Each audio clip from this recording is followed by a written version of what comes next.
All right, America's crime crisis is a major focus on Capitol Hill this week. This as Washington, D.C. police have released new photos of the third suspect connected to the murder of Congressional intern Tamara Tarpinian-Jachym. His mother, Tamara, joins me now. Tamara, thank you so much for being here this morning. We're not going to forget your son as these new pictures are released. So what is the latest investigators are telling you about who's responsible? Well, first of all, thank you. They're looking for this last homicide suspect for my son. He's been hiding for quite a while. And I know they'll find him, but it's gonna, it's taking some time. He can't hide forever. And your son was caught in the crossfire of what shooters were hoping would be an attack on someone else. Is that right? Yeah, 79 bullet casings. Oh my gosh, 79 bullet casings. What were they thinking? They're monsters. My opinion, you don't do that to anyone. Innocent people were hurt. My son got 4 bullet holes in him. My son didn't survive. Other people survived, thankfully. This can happen anywhere in America. He was innocent. And House Committee, September 18th, we're talking about safety for people in D.C., and the council just sat there with the same old. They don't want to change. They want these young violent criminals just to get a slap on the wrist and go back out and do that. And until things change, it will happen again in D.C. until they change the laws for violent teen criminals and hold them accountable. And we're all at risk across America until they realize that this is not right. People need to be held accountable for their actions, and they're not. So it's a free-for-all, and I feel that we're all at risk. And what happened to Mr. Federico's daughter, there's an example. There's another example with the girl getting slashed. There's a lot of examples out there, and it doesn't seem like one side will learn. They just keep letting it happen. And for what reason? I don't know. I don't know why they don't want safety.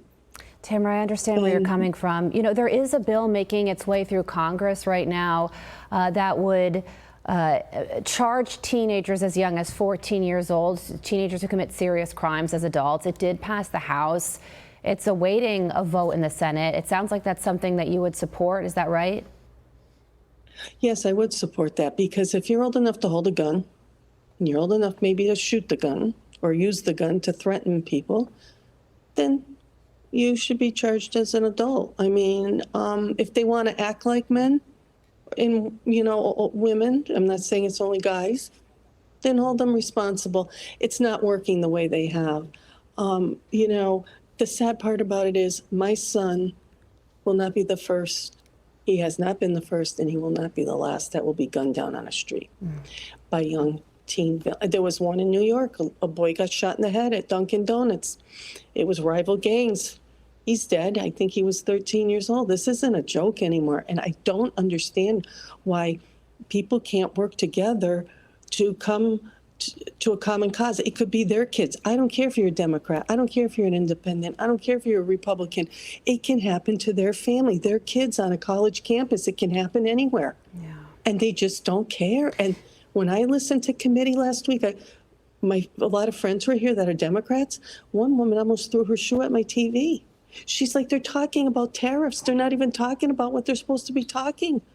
They're talking about the Epstein files. They're not talking about safety for people on the streets of D.C. They're not even talking about it.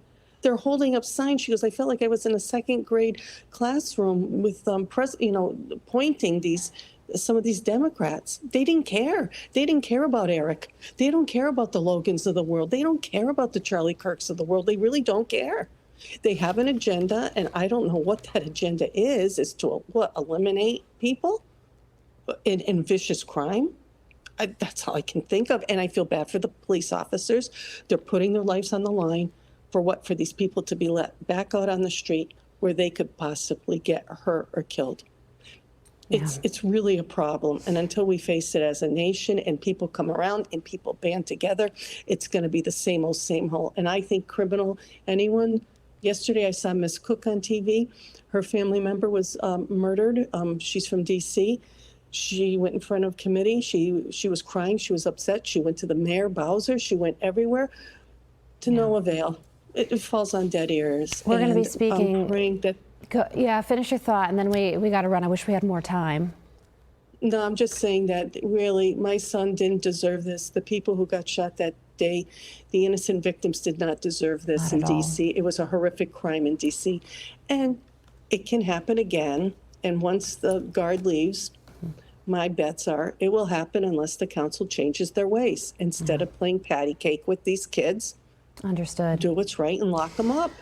Well, yeah, I am in awe of your strength and composure to conduct an interview like this after losing a child. Your message is just so important, and it is being heard. Tamara Tarpinian-Jachym, we thank you so much for joining us.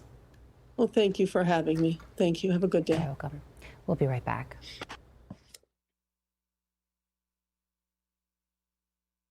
I'm Steve Ducey. I'm Brian Kilmeade. And I'm Ainsley Earhart. And click here to subscribe to the Fox News YouTube page to catch our hottest interviews and most compelling analysis.